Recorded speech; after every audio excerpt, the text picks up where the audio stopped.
Yes. All right, so I am going to introduce David Erdreich, the teacher for this evening. Now, this person has come here many times often, and often many times. I'm going to start again. David Erdreich is the teacher for this evening. Now, the things that I want to say about him. He supports this reading in many interesting and diverse ways. For instance, when people come up here and the microphone is like this, he'll come up and straighten it out, and then they'll give them a little bit of it, a little bit of advice about the microphone. So they're on the mic so they can be heard, blah, blah, blah, like that. He does that. He's helpful to me, like he says, anytime you need someone to do something, let me know. Need a sandwich? No, pizza. I was going to say, where's my pizza? So he really just drops in and does things and helps this place become smooth, and he's even brought people here like Britt Peter. He introduced Britt Peter to coming here, and Britt Peter's coming here and he knocks them out all the time. So it's like, when you hear him, you go, oh, this is the guy I brought in there. He's brought other people here too. Yeah, others loves. Not Britt. Britt's a good cog. Yeah, he's a good cog. He's a good guy. I like him. He reminds me of my brother. Actually, no, that's a good thing. But to get back to David here, the poetry is good, the music is good, he backs up people, he's a kindly, interesting person. He's also a gardener, right? I got that right? He has a bigger garden than I do. I don't have my big, but he has like vegetables, serious vegetables. So it's a good mix of character traits: gardening, music, poetry, helpfulness, kindness, consideration, networking, bringing people together, supporting other people. It's good. It's good. Now, I don't know what he's going to do, but he's going to do a lot, and it'll be great, and I'm sure you're enjoying that. Not so much this right here. So I'm going to stop, and I'm going to go sit down, and he's going to stand up. All right, so give him a round of applause. Thank you so much. All right. Oh, okay. Okay, a couple things. I have some books. Normally they were $10. I usually sell them for $5. Today they're $2. I got 4 of them. So, what else? My show is coming together for October 6th. I think next week or the week after I will have a nice poster. I've got an artist to do a visual for me, and I'll have a poster that I'll be handing out. Let's see. A racist, a rapist, and a liar walk into a bar, and the bartender says, "What do you have, Mr. President?" Oh, I love that one. That one you probably heard before, anyhow, but I like to tell repeat it. My father was an orthodontist. He worked 6 days a week. The time from when I was 7 to 13, he worked on my teeth too. Thank God for that. So he was actually working 7 days a week. He would commute a couple of days a week from Poughkeepsie to Kingston until my mother said, enough of that. Poughkeepsie already. Anyhow, he worked 6 days a week on his feet, 10 hours a day. And so we would wait at home until, he would come to the table and he would get, he was a little Meshuggah. A little bit, just a little bit. And I think he realized way too late that I took that way over the top, But anyhow, when we were younger, we'd wait for him to come to the table, and we'd say, "Do the chicken, Dad, do the chicken!" And he would, no, do the chicken, do the chicken. And my father would do this. And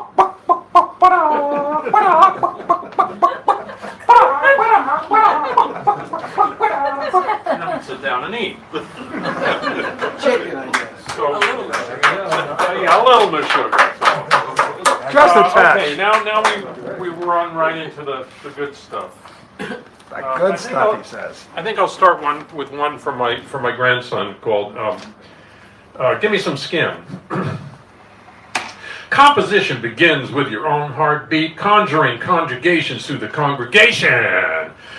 Pulling the waist of the wasp through the hourglass of time, pick out one pixel with the point of the pickaxe, wield the weld, yell the yield into abundant bundles of musical sheaves, crescendo in gullies, hoots and gallivants. Then listen as the percussionist pincushions surround sound, absorbing the bass drum, stringing out the notes through symbolic gestures.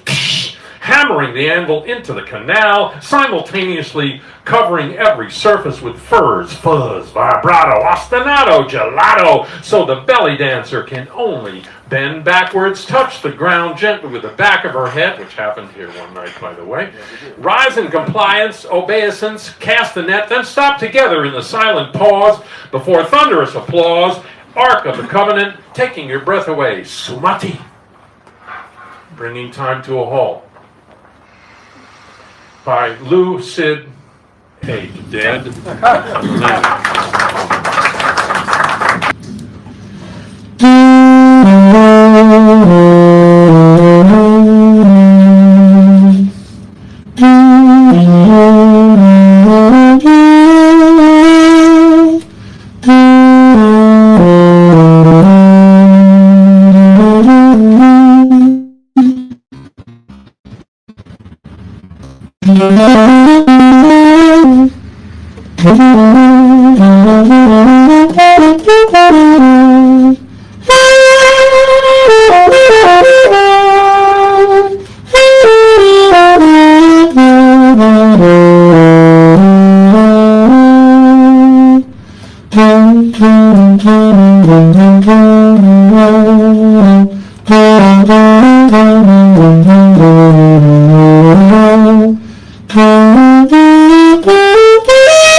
A shorty. I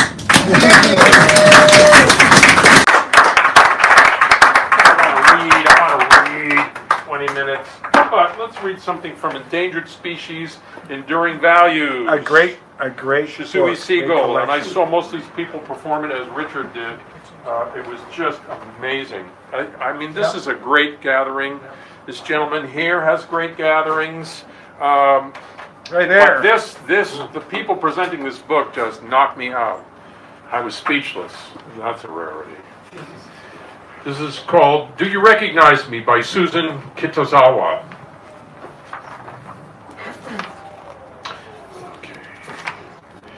We were 6 young adults starting out on our own in the early 1970s.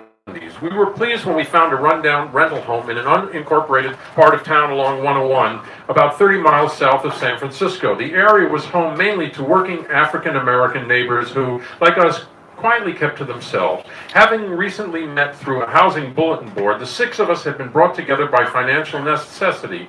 Liz and her husband Paul hailed from the Midwest. Blonde Bob was from a beach town in Southern California. My boyfriend Jeff worked on the line at a nearby bottling plant. Tim was a pale, rather sheltered photographer, pleased by the novelty of living among people of color. Indeed, he was even living in the same house with a person of color since I was Japanese American. Tim had said that I was almost white. Not quite, but almost. Our home in this quiet neighborhood was some miles away from a well-known private university medical center. There, unrest was growing. The lowest paid staff had begun to organize under the leadership of an intense African-American man who was always seen wearing his signature beret. He was the friend of a Jewish activist friend of ours from the bottling plant. One evening, well after dark, someone knocked on our front door. Tim, the photographer, opened it a few inches. A deep male voice said they had come from a local charity. He asked Tim how many people lived in the house. Tim replied that there were 6 of us. The voice asked if they could come in to chat. Not wanting to invite strangers in after dark, I went to the door and said they were just about to eat dinner. I asked if they could drop off a flyer about their work. Then I said goodbye to them and gently closed the door. Tim said that I didn't need to be so rude to people who were doing good work. We shifted our attention to getting dinner on the table. As we sat together eating spaghetti with stretch the meat as far as it will go sauce, a salad that was only lettuce, and some sourdough bread, we talked of the news of our day. A loud bang and the sound of breaking glass exploded into our conversation. 3 lean, very dark-skinned men stood by the kitchen table. Each one held a handgun pointed at us. "All of you, get on the floor!" It was the man who had come to the front door. My 5 housemates hit the floor face down. Tim started crying. I sat at the table, fork loaded with spaghetti, halfway to my mouth. I stared at the men and their guns, stunned. The youngest one said gently, his gun pointed at me, "Sister, you need to lie down too." I apologized and slid to the floor. He and I looked at each other in recognition that we had been strangers until this moment. We both understood that I was not almost white. This quiet man and I were both fearful of the situation we were in, but we weren't afraid of each other. Then this same man said softly, "Sister, you're not supposed to look at us." I apologized again, turning my face away. Leaving him to keep a gun on us, the other two frantically searched the house. "Where are you keeping the stuff?" We knew they meant drugs. The problem was that we didn't have any drugs except for part of a bottle of cheap wine and cheap red wine. We didn't have much cash either. Finally, they settled for Tim's Nikon, 2 purses, my guitar, and a glass jar of dried oregano grown in our backyard. They left. We called the county sheriff's department. 2 officers arrived, looking tired, as if they'd rather be at home. Having clearly seen our surprise visitors, I told the officers that the men looked to be in their 20s, all of them tall, quite thin, and very dark skinned, with closely cropped hair, all clean shaven. For the next 2 hours, the officers brought us a series of suspects, handcuffed. None of them matched my description at all, other than being black men. There was a guy with a beard, short man, a chubby man with graying hair. They stood them outside in the harsh beam of the patrol car searchlight. One at a time, they uncuffed the men and let them go in as we insisted. "No, not him. No, not him. No, no." Last, they brought in a very light-skinned man who, unlike the others, looked very sad. Under growing pressure from the officers to identify suspects, Tim said, "Maybe this last man was one of the men." I protested. This man looked nothing like the men I had described. Then one of the officers said abruptly, "What about the one with the beret?" We told him that none of the men wore a beret. The officer asked Tim, "What about the one with the beret? Did he have a gun?" Tim reasserted the truth, that none of the men had worn a beret. Even he realized that the officer was hoping to frame the man who was organizing the university hospital workers. This weary officer was hoping to make his evening worthwhile, hoping to become a man of importance. Setting this last man free, the 2 officers left, clearly frustrated that we had wasted their time. The next day, back at work as a recent hire at the nearby county social services office, I welcomed a man who came in to apply for general assistance. We both started. He was the light-skinned black man with the sad eyes who had stood handcuffed in the beam of the patrol car searchlight, the last man of the night. It was so good that you said that I didn't rob you. Thank you." "You don't need to thank me. I just told the truth, that's all." I helped him with his application for aid and said he would hear from the county.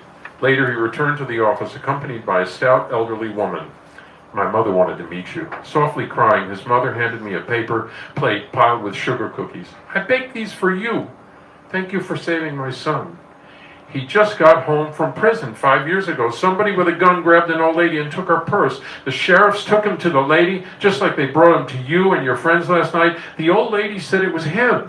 She said that my son robbed her with a gun. She was probably so shook up she didn't even know who it was. She did a terrible thing to my son, but she didn't know. She didn't know." Her words echoed my Japanese-American mom's words from years earlier. They didn't know who we were. They got us mixed up with the people who bombed Pearl Harbor, so they put us in prison camps during the war. They were afraid. People who really didn't want us here stirred up fear in other people. Her son had been in prison just like my parents and grandparents, because other people thought that they themselves would be safer if people unlike themselves, people who they feared, were sent away, were locked up. Sadly, this is still happening every day today. We need to see each other. We need to recognize one another. The mother of this sad-eyed man and my mother both understood this. They both saw through to the fear, the deep fear and unfamiliarity that keeps us all from recognizing each other. His mother and my mother had both found a way to move beyond bitterness, to clearly see the wrongs, to stand against injustice, and yet still have compassion for people who made mistakes, for people so damaged that they couldn't recognize others as fellow human beings. More than 40 years later, I still have not grown into the deep compassion of these 2 mothers, mine and his. The instruction to love even our enemies has not fully taken root in me, even though I understand that this does not mean that we need to love what lost and damaged people often do to others. Before we can love someone, anyone, We have to be able to see them, to recognize them as our fellow beings. Perhaps we could all help each other more toward this. It could make a real difference.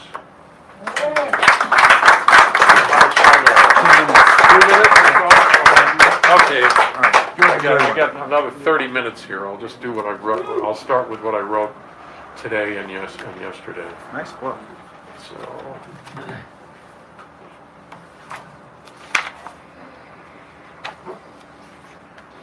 this is called Flash Forward. There is a golden horn, sacred to the sun. It glistens when you listen, accompanied by drum. It's wheeling past the Cadillac, a chauffeur on parade. It heals the steel, 'cause it's for real. Cures all mistakes you've made. It blows right past the brass you've cast, in through your mouth and out your ass. It's bold and crass, it's built to last. Arpeggios and hearts you've played. Approaching zenith all arrayed, a string of pearls, each solo girl, each woman flushed and bent to flight. Daybreak follows, wide awake, eyebrow raised, each breath you take. Code of coda, sense of space, rhythming each beat in place. Your selection, solis. Solis is the whole section soloing together, like solo group. Solis. Your section, solis. Run and cut. Wiggle ankle, shake your butt. Railroad crossing, bridge the note. Joshua's trumpet, Joseph's coat. Octavate, now polished pad. Here's home tomorrow, good or bad. It doesn't matter if you're late, but understand the train won't wait. Stationed by the underscore, just flip the card and play some more. And last but not least today, this was written by S. Piney the Melder. Piney the Melder. For many years I toiled within the garden walls, the ark of sin. With fingers deft I slipped the latch. Ordure bouquet, raspberry patch. Cross-pollinate anger with graft. Purple prose, Dolly's giraffe. Outside in the desert, cactus first will stiffen spine, then straight up curse the posture of the paraphrase. New hirsute, fad, the latest craze. I slip back in, elude the gate, where poppies, dahlias palpitate. Columbina won my heart with masquerade and silver bells. Commedia dell'arte can tell. Valley lilies, mountain mist, the daisies where the sun has kissed. Manzanita or madrone, a touch of red, a herringbone. For in decay we resurrect. Grinding down, intersect, rearray the dappled spark. Phoebe converses with meadowlark. First mix the flock, then sow the seed. Solar feet arise indeed. Top to bottom, side to side, each petal, yea, each fingernail. Antiquarian carries pale. Darkest rose, then rose its head. In gentle rain, my tears it shed. Thank you. David Erdreich, ladies and gentlemen, on the sax, on the mic, on the button, on the money.